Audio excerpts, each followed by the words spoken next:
প্রতিটি মুমিনের একান্ত আকাঙ্ক্ষা শহীদ মৃত্যু। ইসলামী পরিভাষায় শহীদ হলো সেই ব্যক্তি যিনি আল্লাহর রাস্তায় জীবন উৎসর্গ করে মৃত্যুবরণ করেন।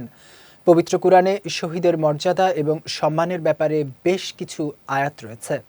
বিস্তারিত জানাচ্ছেন সঙ্গীতা শাহ। যেসব মানুষ আল্লাহর রাস্তায় নিহত হন তাদেরকে শহীদ বলা হয়। তাদের মৃত্যুকে অন্যান্যদের মৃত্যুর সমপর্যায়ভুক্ত মনে করতে নিষেধ করা হয়েছে, কেননা মৃত্যুর পর প্রত্যেকেই বারজাখের জীবন লাভ করে থাকে এবং সে জীবনের পুরস্কার অথবা শাস্তি ভোগ করতে থাকে। কিন্তু শহীদদের অন্যান্য মৃতের তুলনায় একটি বিশেষ বৈশিষ্ট্যপূর্ণ মর্যাদা দান করা হয়।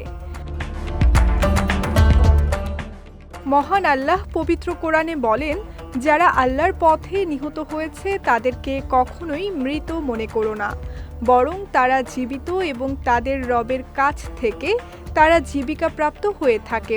এই আয়াত দ্বারা শহীদের সত্যিকার জীবনের প্রতি ইঙ্গিত করা হয়েছে, অর্থাৎ তারা আল্লাহর রহমত এবং সম্মান লাভ করছে আর মৃত্যুর পরেও তাদের আত্মা জীবিত থাকে। এই সম্পর্কে রাসূল সাল্লাল্লাহু আলাইহি ওয়াসাল্লাম বলেন, শহীদের আত্মাকে সবুজ পাখির পেটে রাখা হয়, ফলে তারা জান্নাতের যেখানে ইচ্ছা সেখানে ঘুরে বেড়াতে পারেন।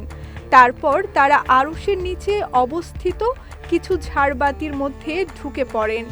তখন তাদের রব তাদের প্রতি দৃষ্টি দিয়ে জিজ্ঞাসা করেন, তোমরা কি চাও? তারা বলে, হে রব, আমরা কি চাইতে পারি? আমাদের যা দিয়েছেন তা তো আপনি আপনার কোনো সৃষ্টিকে দেননি।